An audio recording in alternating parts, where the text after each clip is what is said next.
Football is a sport we all know and love.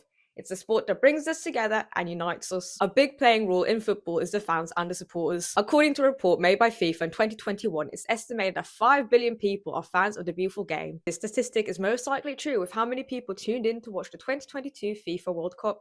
But out of these 5 billion people, how many of them are women? Well, according to a study made by TGM Research, where 26 countries were surveyed, they estimate that in Europe, the female interest stands at 42%. Within this 42% resides a niche category, a category of adult actresses capitalizing on a male-dominated field. I'm of course talking about the football-only fans girls, and how such a small negative percentage can overshadow such a large positive one. The rise of the OnlyFans pandemic. Whilst it's hard to pinpoint when this phenomenon happened, many can take the guess that it started around a time where we all had to be shut out from society. That is being late 2019, early 2020. Being shut out from society during this dark period, many people struggled, and rightfully so. I myself struggled with my mental health during that era. During this time, the rise of OnlyFans shined through.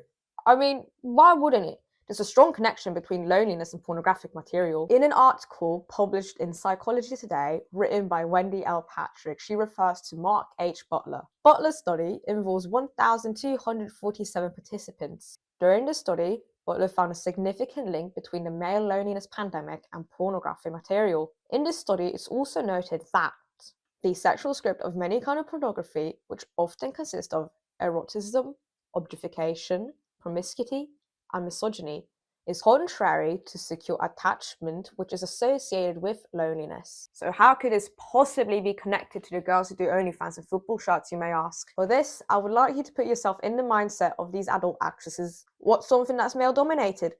Sports. What's the most popular sport in the world? Football.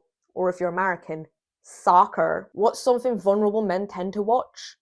Pornography. Mix these points together and you get the male wet dream. Naked girls in football attire! Which now brings me to my next segment, the harm to genuine female football fans. Now, it's not my job to be a football police and police around and decide if these girls who do owe off their football tops are genuine football fans or not. That's not my job. However, it shouldn't be an issue to call out these girls and the behaviours they're contributing to. You see, the way OnlyFans try to advertise themselves is a bit concerning. It tries to push this narrative out that it's not your typical porn industry. That everyone who posts on OnlyFans has the right to what they produce and post. In a way, they try to sound like making porn is empowering, girl power, and all that. When in reality, if you're slightly ever so educated about the feminist movement, you'd know that porn is not anywhere near empowering. They make it sound like OnlyFans is this magical place where you can make and distribute porn without some harmful company taking in placement, taking out all your cash and leaving you to be in the dirt.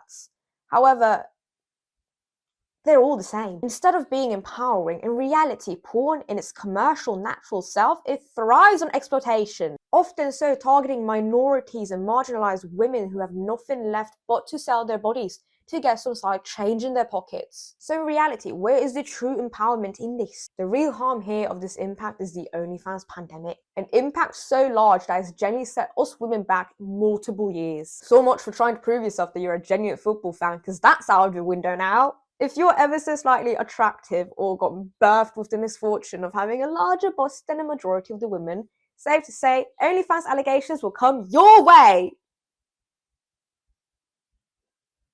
Hurrah! I would know, because I get them on a weekly basis.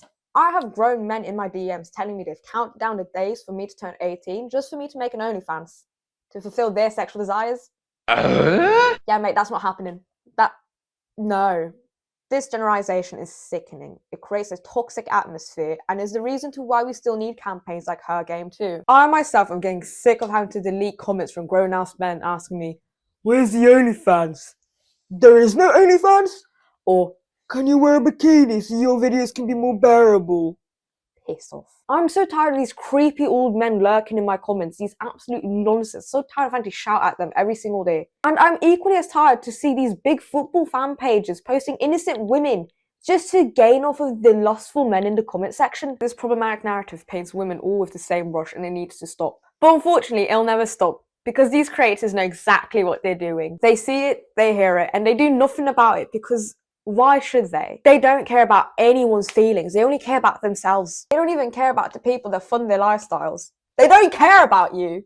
No matter how much you try to prove yourself that you are a genuine football fan, that you love the beautiful game, that you're against the capitalization of football within the porn industry, that you actually contribute to the game atmosphere every single week, they don't care. They just see us as objects. They see us as sexual fantasies because we happen to like the same sport where grown men and women kick a football for 90 plus minutes.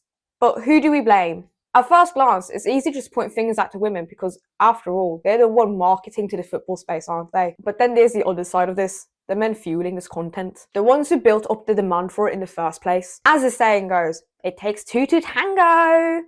The truth is, both parties play a big role in this. The women who capitalize on this culture and the men who enable it have together created a dynamic that has reshaped how we perceive female football fans. But instead of stopping at individual blame, let's look at the bigger picture. The system that allowed this to happen in the first place. My final thoughts. At the end of the day, it's not about the women who post the OnlyFans content or the men who subscribe to it. It's about football culture. A place that was meant to unite us, that has turned into yet another battleground for misogyny and exploitation. Before the OnlyFans issues, women faced other problems, such as being called pick-me for liking the sport, or being called lesbians because there's no way a woman would like something so masculine, or your typical, you only like the sport because of being hot, don't you? The real problem isn't the individual actions of these creators and the subscribers. It's the system that allows this cycle to continue. A system that values profit over principle. A system that does not care how toxic the engagement is, as long as you get engagement. And a system that creates damaging stereotypes for us women in football. And of course, social medias like Twitter, Instagram, and TikTok are the ones to blame, as they value controversy over community and clicks over credibility.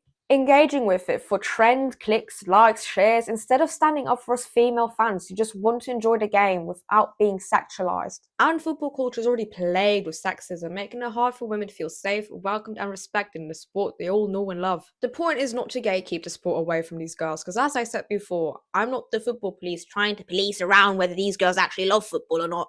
That's not my job. The point of this is to bring attention to a problem that's caused harm for many people already. It's about protecting and making sure that the sport we all know and love is protected and safe for everyone, regardless of their gender. A place where they feel like anyone can belong. If this doesn't get brought up, no doubt they will exceed the internet. This will become a problem in real life, causing harm and danger for these women. Because despite your occupation and what you work with, you should be able to feel safe no matter where you are. But enough of me now. Now I want to hear your guys' opinion about this subject. Thank you guys so much for listening, and I hope you guys enjoyed this topic as much as I enjoyed to talk about it, and I'll see you guys next video.